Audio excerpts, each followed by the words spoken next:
This episode is sponsored by Agent CRM. If you're in sales and tired of paying 3, 4, or 5 different companies for your email, CRM, funnels, phone, follow-up automation, check out Agent CRM. It's an all-in-one tool that combines all that you need to reach out, nurture, and close your clients. They've got weekly support calls so you can get up and running in no time. Get a free 14-day trial by going to the link below in the show notes.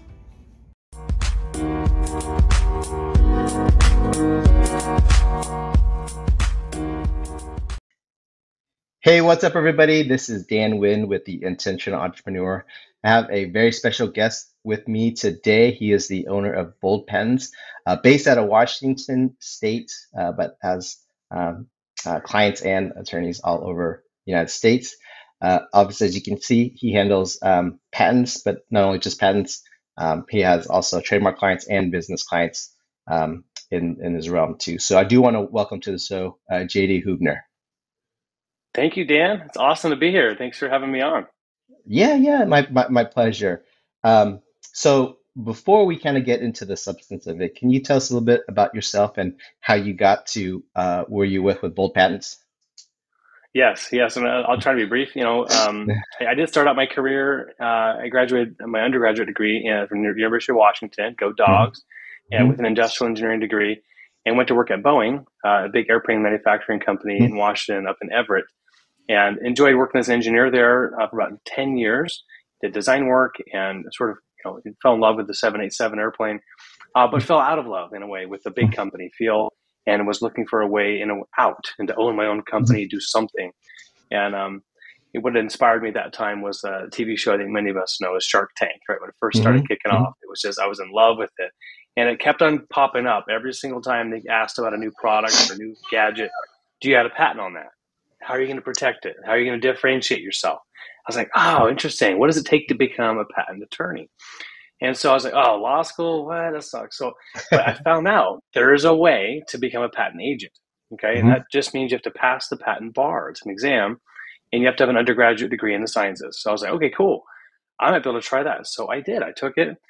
Don't tell anybody. It took me twice to pass it, but I did pass it, and obviously became a patent agent. And so I was able to do that on the side, and I began to bring on some inventors, even had some work for Boeing as a contractor. So, but I maintained my full-time job. I was able to build up the practice enough, and I'm like, gosh, this is pretty cool. But I wasn't able to provide legal advice. And they would always ask my clients, like, oh, how do I take this, and protect it? Can I get an opinion from you so I can take it to my investors? How would you start a law firm? Well, I have to be an attorney. And so those things kept on getting kicked my way. And so, I bit the bullet and said, I'm going to go to law school and chip away at night school. So that's what I did. I went to Seattle U, starting in 2010 and graduated in 2014, doing the evening program, and opened up my practice right away, and began hiring my first associate within a year, because I already kind of built up that book of business having the patent agency started. And we grew from there. And I said, this is going to be a completely virtual law firm. There's no reason to have brick and mortar. This is the 21st century, and lean into that big time. And so we brought on clients from all around, not just Washington State, of course. And now we're helping people, I think, around 40 different states. We have attorneys in 7 different states. It's awesome. So yeah, that hopefully helps explain what we're doing. And I mean, it is patent law. That's our primary focus. Patent prosecution was the technical term, which is the getting of the patent. We do stay away from litigation. We think that's a specialty that belongs to someone else. That's not our expertise. And so we do refer that work out to our partners. And we do stay in our lane on the federal practice area. And like you said initially, we also offer trademark services too, for our inventors and business clients. Yeah, and so you have a fully remote business before it is even cool, right? Exactly. Yeah, exactly. Thank you, Dan. Hopefully the motivating factor to get people to do it. And I was laughed at. I mean, even in 2014, 15, you're going to do what? You need to have an office. Don't you want an office? No, actually, I don't. I'm okay. I don't need to pay the big overhead, and prove them wrong, didn't I? And of course, here comes the masses with COVID. I think we're all thrust into certainly accepting that as almost a norm of how we can operate professional services. Sure. Tell me a little bit about those books you have there behind you. Yeah, for sure. Well, I've written 5 books. The first one I wrote was Bold Ideas, The Inventor's Guide to Patents. And I've got a second edition I just published last year with Mhm. some cool examples. I decided this needs more examples. So I put in some more flow charts. This gives the basics on what is a patent, right? What is the difference Mhm. between a patent and a trademark, trade secret and a copyright? How long is the process? What does a patent cost? So that's available. In fact, we give it away for free for those that schedule a screening session. Mhm. Hop on our website. You can book a 20-minute session with one of our advisors. I wrote a book specifically for physicians too. Mhm. Some of our favorite clients are doctors, Yes. chiropractors, MDs of all sorts. So this has got specific examples about medical devices, um, tools, therapies, dental devices, interesting Mhm. things like that. Um, and this one is actually for attorneys. When I wrote about 3 years ago, we have several of counsel relationships where our practice is basically bolted on to like a practice like Mhm. yours. At Can I, for example, we could be your Mhm. of counsel. And this is a best practice guide for how to set up those relationships and share Mhm. fees and all that. I wrote another one. You're probably sorry you asked me because I have so many. This one's Mhm. it's sort of a my story. You're not alone. Mhm. I'm sure you speak with a lot of clients in your Right. practice, Dan. Like, it can seem lonely when you're doing Mhm. it, when you're going with a passion, and you feel like you want to make a difference in the world. Even though you got employees and people that are with you, they're not really in it, right? Right. You are in a lot of ways it can feel lonely. So this sort of gives you the outline for what are the ways you can rely on others, create masterminds, set up relationships with people to help you stay motivated and focused on what you're doing. So those are the books there. And I do like to write. I've got a blog as well that's pretty active on our website. Awesome, awesome. So, let's, both of us do work with a lot of business owners, entrepreneurs, and um, and intellectual property always either sooner or later comes around as a point of discussion. And with you being, most of your work focused on patents, can you just share a little bit what the difference between a patent, a trademark, and a copyright? Yeah, absolutely. So Yeah. a patent is the U.S. government saying, Mhm. thank you very much for telling us how to do this new cool thing. All right. Mhm. And to get a patent, you have to do that. You can't Mhm. just tell them a little bit about what you've got. You have to fully explain how to make and use your invention. But the US says, okay, thank you. We're all becoming smarter for you telling us that. In exchange, we're going to give you up to 20 years of exclusivity to be the only one able to make, use, and sell that. But then after 20 years, we all get to do it. So it's that sort of leverage, and it's in the Constitution, Mhm. Article 1, Section 8, Clause 1. That's a huge deal. From the founding fathers, that was one of the things they wanted to have, make sure we weren't all keeping secrets. Let's all become smarter and iterate and become the powerhouse that we did become. Mhm. Second, so trademarks is way more about the branding, right? You Mhm. see the logo behind me, your logo with Kanai. It's the way you use to symbolize what you're selling, right? What are your Mhm. customers supposed to know about you? What do they see and look at that relates to your goods and services? And so, anytime you're selling a product or selling services, what do you want your customers to see and recognize and think? Oh yeah, I know what I'm going to get. That's what when I see that name, that's what I expect the quality to be. I have a feeling of what the people do, who they are, and what they represent. Um, and then, did you say copyright? It's copyright high Yeah. level. It is about artists, right? Mhm. Protecting Yeah. creations. The cool thing about copyright is, and same with trademark, Mhm. actually. So there's common law rights. So as soon as the artist puts it on paper or sings that song and records it, and Mhm. it's something you can actually either record it or it's on paper, as soon as it's done, you have common law copyright. No one else, without your permission, can reproduce it, right? Or Mhm. use it without your permission. So there are ways to record a copyright and get a registration. And that's at the U.S. Copyright Office. So it's a different, basically governmental body than the USPTO, United Mhm. States Patent and Trademark Office, that Mhm. governs patents and trademarks. So that's the copyright side. Then, Yeah. lastly, trade secrets. There is no trade secret office. You don't get a Yeah. plaque that says here's your trade secret. I have this slide deck that I do for some shows and some presentations I give, and I have this slide that says trade secret example, and the slide's blank, right? It's sort of a tongue in cheek. There it is. I can't tell you. But no, trade, it's any information that is valuable, not readily known in the public, and is you're making efforts to keep it secret. Yeah. That's it. Yeah. And so a lot of companies think, oh, I don't have trade secrets. We're just we're just selling beer, or we're selling t-shirts. Well, if you have a customer list, Hmm. that's a trade secret. If you have a way of making the shirts that makes it unique, that's probably a trade secret. And so the cool thing, the easier part about that is there's no registration or examining, your trade secret. As long as you keep your information confidential, it's really more about the employment agreements that you have within your own company. Okay.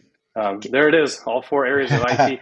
I didn't cover privacy law because I really don't know a whole lot about privacy, but I think it is currently bucketed under the IP umbrella, and it's become more and more of an issue, with California certainly, and Hmm. with Europe kind of heading Hmm. with the GDPR and all that as well. Yeah, really quick on trade secrets. Can you maybe shed some light onto whether the Coca-Cola formula? I've heard both ways. I heard it is trade secret. I heard that's the story to make it a little bit more, I don't know, sell more Oh, bottles. wow. Well, the truth is, I don't know. I never worked for the Yeah. company, Yeah. and even if I did, I couldn't tell you, right? But no, I like to think of it being true. That Yeah. sure, there is a formula, and when I tell inventors whether, and they're on the fence of deciding whether to file a patent or keep it as a trade secret, Hmm. the key question is reverse engineerability. Hmm. And so for Coca-Cola, sure, a chemist could break down the elements if they buy a bottle of Coke, and they can say, oh, here's the percentage of this and this and that. But the question is, even if they had it, could they reproduce it? Could they actually, with the heating and the temperature and all the right amount of carbonation and coloring and flavors, achieve the same formula? Probably not. And so it's Hmm. all those little timing and the right heating, the combination, the melting. I'm sure there's lots of recipe making. That's a trade secret, okay? Yeah. Because it's not easily reverse engineerable. That's when you want to consider, strongly keeping as a trade secret, because it can go well beyond 20 years, as Hmm. Hmm. Coca-Cola certainly has from over 100 years. But if something is easily reverse engineerable, right? You sell, and it's a horrible example, a screwdriver, right, Yeah. or something along those lines. And someone mechanical like you could break it apart and figure out how you did it, and rip you off. You want to get a patent for it. So Hmm. that's kind of Hmm. the high level first test we tell people. I guess that's why my aunt hasn't been able to successfully kind of crack the code at my favorite restaurant. She can get pretty close to that spaghetti, but Okay, not quite there, quite there. Um, right. uh, you know, you you raise the question or the issue when when should you file the patent? Can you talk about the the marketability? Because I do know, and you can give me a percentage, that a very high percentage of patents actually never really get it to market and be able to monetize it. Can you share a little bit about some of those types of discussions you get with your clients? Yeah, yep, yep, yep. It's something that we, as patent attorneys, Mm, and we're really it's difficult to give that kind of opinion on marketability. We mm, generally point back to the client, but in giving overall advice, it's mm, important to ask that client. And the way we do it is by leaning into our patentability opinion, where we'll mm, do a very thorough patent search before we file, right before we take all their money and roll the dice and just filing it blindly. We take a look at all publications, all patents that have been filed to date on the subject matter, and get as clear as we can and tell the client, we thought we had an invention look like this, but because of the prior art, some of the publications and patents that come up before, we can get you a patent on this, right? A smaller mm, amount of scope. And we ask the key question of, yeah, we think this is eligible, this is patentable. Can you go to market and be successful with this smaller scope of rights, right? You thought you had invented the whole screwdriver. Well, this has been done before, everything except for these ergonomic ridges. Okay. mm, Do you think that differential is the market big enough for the ergonomic ridges for you to be able to make enough money and make a big enough impact in the market? And that's so we don't answer that question because we're not market researchers. We're not the right. analysts. We're not able to provide a clear crystal ball on how it will perform. But we'll be able to help them understand what part will they be able to prevent anyone else from doing. Or Mm-hmm. try to pinpoint the true valuation of Mm-hmm. the invention. And that does give inventors some pause, right? It's a very, oh, wow, I can't patent the whole screwdriver. Oh, okay. Yeah. Interesting. And it's the right type of discussion so they know their risk level before they spend Mm-hmm. what could Mm-hmm. be 20 grand getting a patent. And just like you said, if they don't have that thought process, Mm-hmm. they'll get to the end and expect money to just start flowing, right? Be able to prevent anyone from making screwdrivers. And like, oh my gosh, what? You're telling me I can't stop these guys? And Mm-hmm. the, those sort of problems can crop up later. So it's that really thorough analysis and consulting up front is Mm-hmm. how we handle it. Okay. Okay. So let me ask, if you could go over maybe the top three things that maybe every business owner should know about getting a patent. Yeah. I think probably number one is, this is sort of like cheesy in a way, but every business should consider patents. Okay. Not always to get a patent, but to consider maybe they are infringing on someone Mm. else's patents. Okay. And so, if you've got, even if it's a screwdriver, it's the same definition. Okay. You're selling hardware. Yeah. Okay. Mhm. It's a screwdriver. You're not even thinking about talking to patent attorney. Nothing unique about the screwdriver. You're just selling product. Okay. Well, you ought to go look and make sure that you're not going to get sued. Okay. Mhm. Because if Mhm. your hope is, and I assume your marketing plan is to do well, right? If you're Mhm. not just a hobbyist at like a little trade show or a farmer's market or something, if you're actually looking to sell a lot of product and do well in the Mhm. market, you ought to do what's called a freedom to operate. And we Mhm. deliver those opinions, on a regular basis, where people are Mhm. asking us, okay, well, we're not going to get a patent. We want to sell this. Is this infringing any eligible, enforceable patents right now? And so that's why I say every business that's selling a product, to some degree, even services, right? Because there are a lot of business method patents out Mhm. there as well. If you're going to be publishing and selling a Mhm. process or a method, and you think you might have borrowed some of what you're doing from someone else, it's Mhm. worth taking a real good look. On top of that, it's not just you, the business owner. Usually you're trying to borrow money and you Yeah. have an investor backed right behind Mhm. you. And Mhm. they're going to want to know, maybe even before they invest in you, Yeah. have you looked into, the risks, the liabilities here? And we get that question a lot. We're associated with quite a few angel investing groups. Mhm. And even if the technology itself isn't patentable, they have a question of, are we stepping on someone else's toes? Yeah. And, our money's on the line. We don't want to get a slap with a lawsuit immediately as we go to market. Yeah. Well, you mentioned, freedom to operate, and um, is it is it a common idea within the patent world where two parties independently come up with a particular idea, and it just so happens they're infringing. Maybe there's no particular intent by the second party or the junior party, but it, has it ever come across in the patent world where just two parties come up with this particular idea independently, and then they just, one's infringing on the other? Well, there's happens all the time where Mm-hmm. there are multiple inventors with Mm-hmm. the same invention in the U.S. and I think almost every country around the world. The U.S. was like the last country to come to the table and join the world in becoming a first inventor to file system.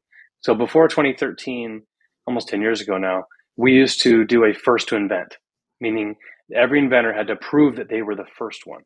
And even if you filed your invention, someone else could come later and say, oh no, I invented this first, and here's my records and evidence that I actually invented this first 3 years ago at the university. So gone are the days of that, because it just caused too much back and forth and trouble at the patent office, and it delayed things. It's, you got to file first. Doesn't actually matter if you invented it first. Whoever files it first. And so going down that line, it does happen where you have multiple inventors filing the same invention. Mm-hmm. The key thing to understand is that as soon as you file for an application, it's not public. It's actually a year and a half, 18 Mm-hmm. months until that application publishes. And so when I say that we do those searches for our clients, we tell them there is a huge year and a half blackout period where we can't see what was filed for the past year and a half. So what happens is the examiners, they do get to see what was filed immediately, right? And so they'll look through as you file your application. they'll look for, as they do their own search, it's called 102E as the certain art that they're looking for. They'll Mm-hmm. go search through and see what's been filed. And so there are some surprises. Usually it's in those fast iterating technologies. I mean, a great example now is all the Web 3.0 blockchain stuff. It's Mm-hmm. still moving so quickly that we'll see things crop up that we weren't able to find and couldn't have found in our Mm-hmm. search because they were filed by other stakeholders. But for the same invention, the patent office will only award one patent. Okay, so they have to make a Mm-hmm. determination of who filed first, and so and if there was some overlap there, then maybe the second later filer may still have some other improvements or things that weren't quite discussed in that first filing, and Mm-hmm. they could be when they can't get claims 1 through 10, they might be able to get claims 11 through 15 allowed. So a lesser result for them, but at least it's something. Right, right. Okay. What would you say maybe is the second thing that maybe all business owners should know about patents for their business? Yeah, I mean, I would say before you just go file a patent. I mean, I hear we're the recipient of this news. Oh, I filed my patent on my own, and we got this office action rejection, and we need help. Of course, we're going to jump in and help. Okay, but I mean, just going back, hindsight, right? Do not file your own patent applications, right? Even if it's a simple provisional. Let me just get it written down.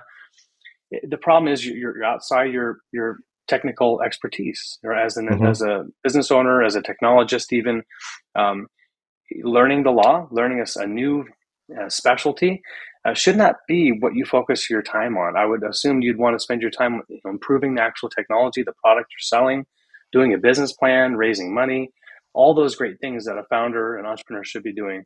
Hire an expert to do that specific work because a search should have been done and the application should have been written to cover all embodiments, all versions of your invention. Oftentimes, an inventor will just say, "Oh, this water bottle grabs something different. This is exactly what we're going to sell. It looks just like this. We're going to file it. Awesome." Well, they should have written it to talk about different types of enclosures, right? They should have talked about different types of materials. And had they done a search, they would have known that something with a handle has been done before, so they shouldn't even focus on that. Let's Mm-hmm. focus on the lid and the novelty areas. So anyway, long story short, don't file your own patent. Hire a patent attorney. Do the diligence. Get it Mm-hmm. done right. That's like number one. Number two. Two. Number three for patents. I mean, there's a couple things I would say. If you think you are infringing if someone's written you a letter and says you're infringing, okay, there are a lot of litigious attorneys out there that will just send on behalf of rather large companies a lot of letters, right? And so just because you get a letter that says you're infringing doesn't mean you actually are. And so please Mm-hmm. do not do the emotional thing and say, "Oh my gosh," and get right back to them or email or call them. We're not infringing, and get upset or emotional, or the worst case would be like, "I'm sorry, we're infringing. What do you need?" Right? I mean, so please don't do that. Hire an attorney, have someone look at what you're up to, and provide you an infringement opinion. They'll look at the actual claims of the underlying patent and compare it against the product that you're selling and see if it actually is infringing. I would say more than half the time we get those, and I would say, yeah, more than half the time they're not infringing. And the answer is to either ignore it or to just come back simply and say, "Hey, look, we're not infringing for this reason. There's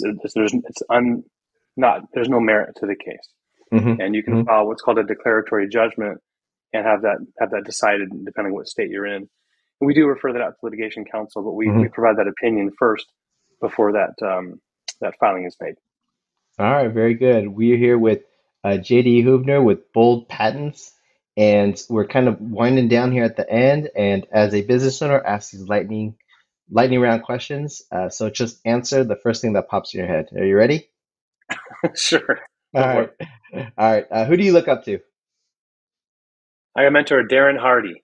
Darren Hardy Mm-hmm. is a mentor down in California, business leader.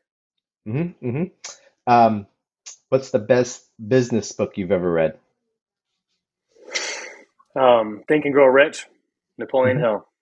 Yep. Yep. What's the best business advice you've ever received? Business advice is a very good one, but I haven't acted on it. Okay, I aspire to follow, which is for every dollar you make, 10 cents should go toward a charity. 10 cents should go toward investing in your own development, your own personal Mm. development and future learning. All right, all right. Um, if you had to do one thing over again, what would it be? Go to law school before engineering school or right Sure. after engineering school. Open the firm earlier. Don't necessarily wallow at Boeing for as long as I did. All right, all right. And uh, have you heard of the term 3 feet from gold? No, No. Okay, it's no, I basically haven't. the story is, there's a mine, the dude's mining for gold. He's, bought the equipment, everything, he's mining, and he, after many, many years, he's unable to hit a vein, right? So he basically sells all his equipment. So I give up. He sells it to the next guy. The next guy comes in, hits a vein like the next day because he's only 3 feet from gold. But the first Got guy it. didn't know it. So the question is, how do you know when you're 3 feet from gold, or how do you know when to pivot as a business owner? Mm. Mm. Yeah, I like that. I like it. I don't know if I'm gonna answer it as directly, but I would say, um, as a leader, as a business owner, Hmm. if you can't find joy in the work you do Hmm. anymore, you got to pivot. Do something that Hmm. brings you joy. Obviously, there's going to be some trials and hard times, but if there's zero joy in what you're doing and you have no passion, get out. Do Hmm. something to help the world in a way that you are passionate. Hope that helps a little Very bit. good.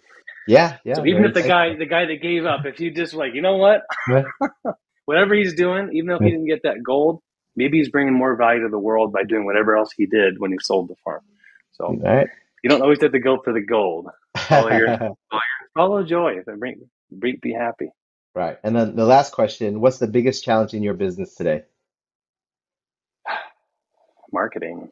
Hmm. What worked 3 years ago, 4 years ago, is not as effective now. In other words, like I've got to figure out what's next, and I'm leaning a couple different directions. One is going toward verticals. Um, I said physicians, but we're actually going even within there. We're going toward oral health and dental. So Hmm. we're slowly we're working on becoming the go-to dental patent law firm nationwide, and that's pretty cool. That's fun. So even though patents is already in a niche, we're going ultra niche, and we're going toward that because sort of marketing to the masses, books, YouTube videos, hidden content, it's having a little bit more diminishing returns. Hmm. So not that we figured it out, but I'm headed toward the ultra niche route and Hmm. finding those connections and working in concentric circles there. Niches are where the riches are, right? Yeah, that's right. Yeah. So Right, right. hopefully, hopefully, All right. So, hey, if any listeners want to get in contact with you, what's the best way? email jd@boldip.com, and I respond usually same day.